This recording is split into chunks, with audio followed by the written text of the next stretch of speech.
현대사회에서 우리가 원하는 모든 것, 부우, 성공, 안정, 행복 모두를 찾을 수 있는 최적화된 뇌를 세팅하는 방법에 대해서 설명드릴게요. 약 16만 년 전 원시인의 뇌와 현대인의 뇌 구조가 비슷하다고 밝혀졌는데요. 각각 내용을 살펴보고 여러 관점에서 이를 설명드려 보려고 합니다. 현대사회에 우리는 분노, 불안과 같은 스트레스를 받으면 우리 뇌는 비정상적 상태에 이르게 됩니다. 즉, 뇌 특정 부위인 편도체가 활성화되고 반대되는 영역인 전전두피질은 비교적 비활성화가 진행된다고 볼 수 있죠. 이것은 우리 생존에 꼭 필요한 뇌의 작동 메커니즘이기도 한데요. 예를 들어 원시인이 곰을 마주쳤다고 가정하면 뇌는 자동적으로 공포를 느끼게 합니다.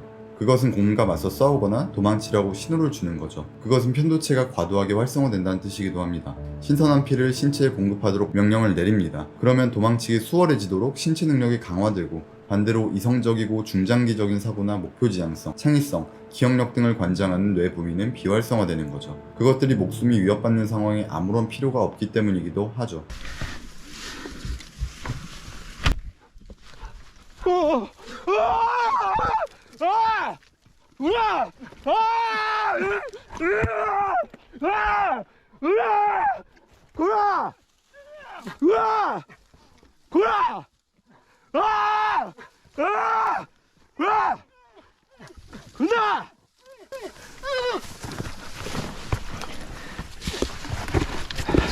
저 상황에서 편도체가 활성화되지 않았다면 곰에게 아무렇지 않게 되었을 겁니다. 토끼를 만났을 때와 비슷한 반응이겠죠. 그럼 곰한테 강냉이부터 뚝배기까지 다 털렸겠죠? 그래서 편도체가 생존에 가장 중요한 역할을 하는 부위 중 하나인 건 틀림없습니다. 하지만 현대사회에서 이렇게 곰이나 멧돼지, 호랑이를 마주칠 일이 있나요?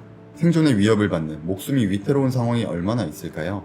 현대 우리의 삶 속에서 편도체가 활성화되는, 즉 목숨을 위협받는 것과 동일한 상황을 언제 느끼는지 fMRI를 통해 측정해보면 우리는 분노, 불안과 같은 상황에 놓이면 자동으로 편도체가 활성화된다는 것이 밝혀졌습니다.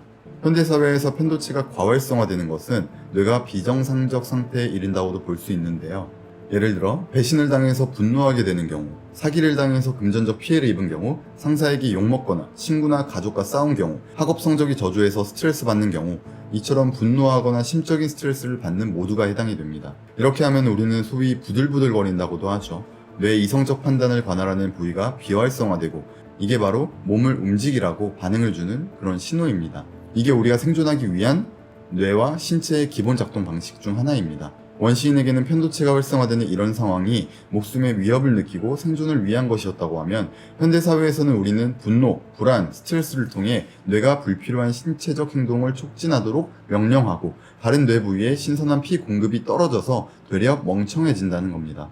즉, 이런 분노를 자주 느끼는 건 현대사회에서 가장 쉽고 가장 빠르게 멍청해지는 방법 중 하나입니다. 또한 곰을 마주친 상황에서 등산객이 의식적으로 곰의 머리를 내리쳤다고 생각할 수 있겠지만, 뇌과학의 관점에선 전혀 그렇지 않습니다. 눈을 통해 시각 정보가 뇌에 제공이 되면 편도체가 활성화돼서 몸을 움직이게끔 만들어낸 것에 불과합니다. 이 상황에서 저희 신체나 의식이 주체적으로 행하는 것은 아무것도 없습니다. 저희 몸은 그냥 뇌가 하라는 대로 한 것뿐입니다. 곰이 아니라 우리의 분노나 스트레스도 똑같습니다. 내가 대상에 의해 화난 게 아니라 시각, 청각, 후각 등의 경험 정보를 통해 뇌가 분노를 느끼라고 명령 내린 겁니다. 우리 뇌는 그래야 생존에 유리하다고 착각하는 거예요. 저희의 뇌가 수만 년 전 뇌랑 별반 다를 게 없으니까요. 생존의 위협은 거의 없는 현대사회임에도 불구하고 말입니다. 당신이 지금 유튜브를 보고 있는 것도 의식적으로 행한 것보다는 뇌가 보상회로를 통해 유튜브를 켜게 했을 가능성이 훨씬 높습니다. 즉, 이미 중독됐을 가능성이 있다는 거죠. 시청자분들께서는 언제 분노를 느끼셨나요? 지하철에서 등 떠미는 아주머니 때문에 화가 났나요? 직장 상사 때문에 화가 났나요? 친구나 연인, 가족 때문에 화가 났나요? 아니면 본인에게 자책하며 스트레스를 받고 있진 않나요? 이렇듯 원시의 뇌 기준에서 생존하기 위한 최후의 보루로서 작동하는 편도체, 이렇게 편도체가 과활성화되는 것이 나아가 우리에게 어떤 영향을 미칠까요? 편도체가 활성화되면 그에 반대되는 영역이라고 할 수 있는 MPFC 네트워크와 전전두피질 영역이 비활성화됩니다. 전전두피질은 문제 해결을 위해 전략을 수립하고 중장기적인 사고를 원활하게 하는 역할을 하고요. 또 집착, 중독을 억제하는 기능을 하기도 하죠. 이뿐만 아니라 기억력, 주의 집중력, 창의성 등을 관장합니다. 현대사회에서 우리가 성공하기 위해 가장 중요한 뇌 영역 중 하나라고 할 수 있죠. 많이 들어보신 도파민 시스템과 관련된 영역이기도 합니다. 아까 말씀드린 것과 같이 편도체가 과활성화되면 멍청해지는데요. 그게 자주 일어나면 그 부위가 강화됩니다. 더 작은 것들에도 분노나 스트레스를 받기 쉬워지고요. 분노, 스트레스가 습관이 돼버립니다. 그럼 이미 습관이 됐으면 어떡할까요? 걱정 마세요. 해결 방법은 있습니다. 전전두 피지를 활성화시키는 훈련을 하면 그 영역도 강화됩니다. 즉 분노가 습관이 된 사람이 훈련을 통해 긍정과 집중력, 창의성, 몰입이 습관화될 수 있습니다. 현대 뇌과학은 신경가소성에 의해 뇌를 변화시킬 수 있다고 검증해내기도 했죠. 그럼 이제 그 훈련은 무엇인지, 우리가 무엇을 해야 되는지 알아볼게요. 여러 가지 방법을 설명드릴 텐데요. 무리해서 모두 다 한 번에 할 생각은 마시고 하나씩 늘려가는 것을 권장드립니다. 첫 번째, 운동입니다. 특히 유산소 운동인데요. 러닝, 빠르게 걷기, 자전거 타기, 수영 등이 있습니다. 사실 어떤 운동이든 꾸준히 하는 게 더 중요하다고 생각해요. 존투 운동이 효과가 좋다고 알려져 있기도 한데요. 운동이야 말 안 해도 다들 잘 아시죠? 그 효과에 대해선. 하지만 뇌에 끼치는 영향은 우리 생각보다 훨씬 더 대단하고 막대한 영향을 끼친다는 것을 우리는 알아야만 합니다. 두 번째, 감사일기를 쓰는 겁니다.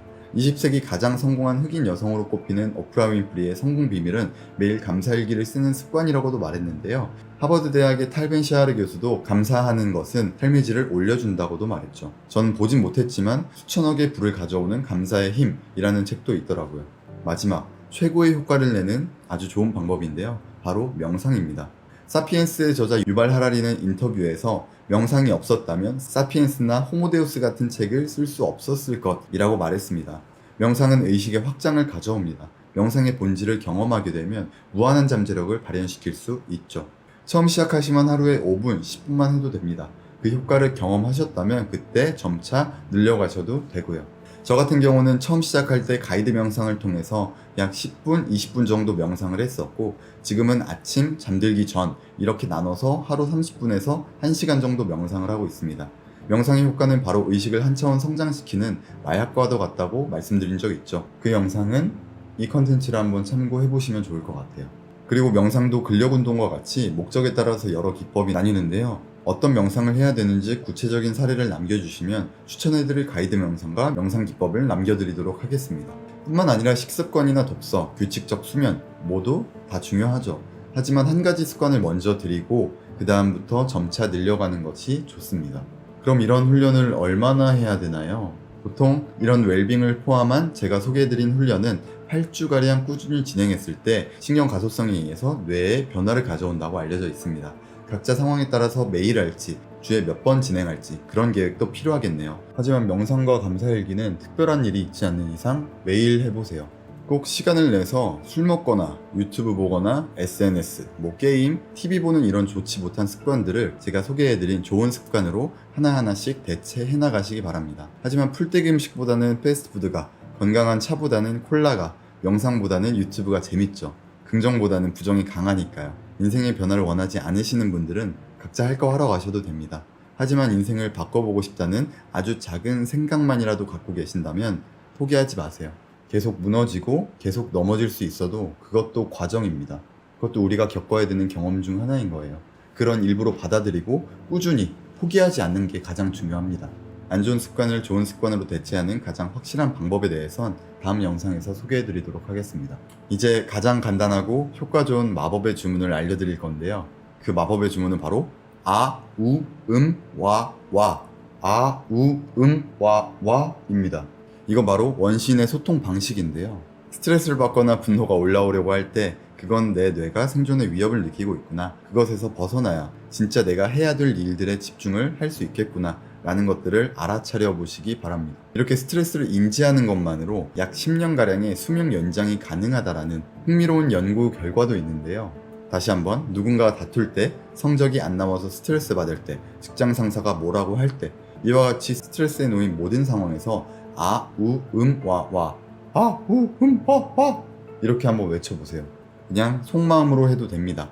이것마저 어려우시면, 그리고 기억 잘 안 나면 그냥 우끼끼 그렇게만 해도 됩니다. 아, 우, 와는 알아차림 명상에서 고안해낸 방법인데요. 그렇게 화에 둘러싸여 있는 상황에선 그것을 알아채기는 쉽지 않죠. 아우마와 우끼끼 등의 마법의 주문을 외우면 우리가 화를 내고 있구나 라는 걸 우리의 의식으로 알아차릴 수 있게 됩니다. 코끼리 생각을 하지마 라는 청각 정보로 입력하면 코끼리 생각이 나는 것처럼요. 그리고 이렇게 청각 정보가 아닌 시각 정보로 입력해도 의식하게 되는 것과 같이 말입니다. 하지만 우리의 눈은 오차 없이 정확한가요? 그건 틀렸습니다. 우리 뇌는 왜곡 전문가죠. 지 편한 대로 맘대로 해석합니다. 이 사진 한번 보세요. 어때요? 이쁜가요? 그럼 이 사진은요? 방금 전 사진이 위아래가 방향이 다를 뿐입니다. 이런 현상을 대처착시라고 하는데요. 실제로 눈을 통한 약 10%의 시각 정보가 뇌에 전달되고 뇌에서 90%의 해석으로 우리에게 시각이라는 정보를 제공하는 겁니다. 그럼 우리가 봤다는 게 진짜 실체가 있는 거라고 장담할 수 있나요? 더 깊어지기 전에 일단 여기까지 하고 이를 통해서 우리의 뇌는 얼마나 왜곡을 잘하는지